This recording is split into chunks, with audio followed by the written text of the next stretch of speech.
51st Annual Grammy Awards will be handed out this Sunday. You can watch them live right here on CBS. But to give us a little preview, joining us this morning, Robert Levine, who's the executive editor of Billboard magazine, here with a few predictions. Great to have you in this morning. Thank you. We just heard, I have to say, two women who I love, a couple of songs that I absolutely fell in love with this year. It's going to be a really big year for music. Lil Wayne is the top nominee, 8 of them. Oh, yeah. It's his year for nominations at the very least. At the very least, and we'll see what he brings in terms of performance. We'll talk about that in a second. But let's jump right into it. Album of the year.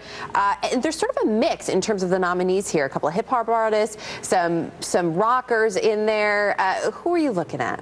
I think this is going to be Robert Plant and Alison Krauss's year for Album of the Year.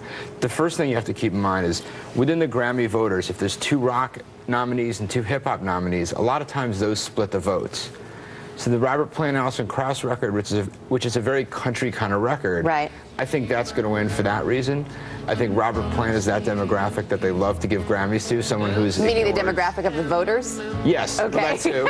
But also someone who was, arguably ignored when they were in there making the most challenging music. They want to make it up to him, and the Grammys just love Alison Krauss. Making up for lost time. Well, I mean, 2 very talented musicians too. Completely. So we'll let him have that one. When it comes to record of the year, Adele, who we just heard from, is nominated. Coldplay, MIA, who's getting even more attention right now because of her involvement with the Slumdog Millionaire soundtrack.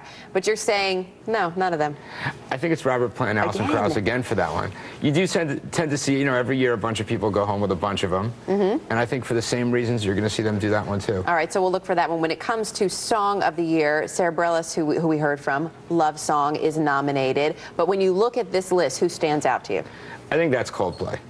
I think it's their year. They have to get something. They get shut out of the others, I predict. What do I know?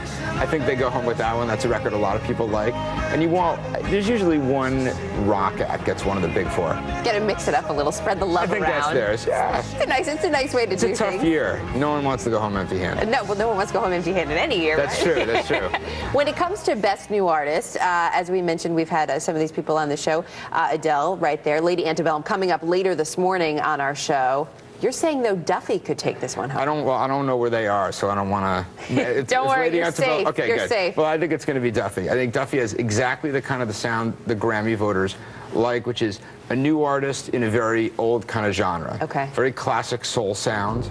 Like, a little like Amy Winehouse in that. Not like Amy Winehouse for other reasons. Right, on the personal side. Well, we'll leave that to you, but I think that's what I understand. And she's just a very talented artist, but has a very 60s sound. Yeah. I think the Grammy voters love it. It is sort of an infectious, that song, too, I have to say. It's got some infectious beat. You can't help but turn it up and dance around your kitchen. It's a great song. Guilty. The Jonas Brothers were on that list. They've had a lot of commercial success, but just out of curiosity, musically, are they as talented and as recognized, you think, by, say, Grammy folks as they are by the tweens buying their records?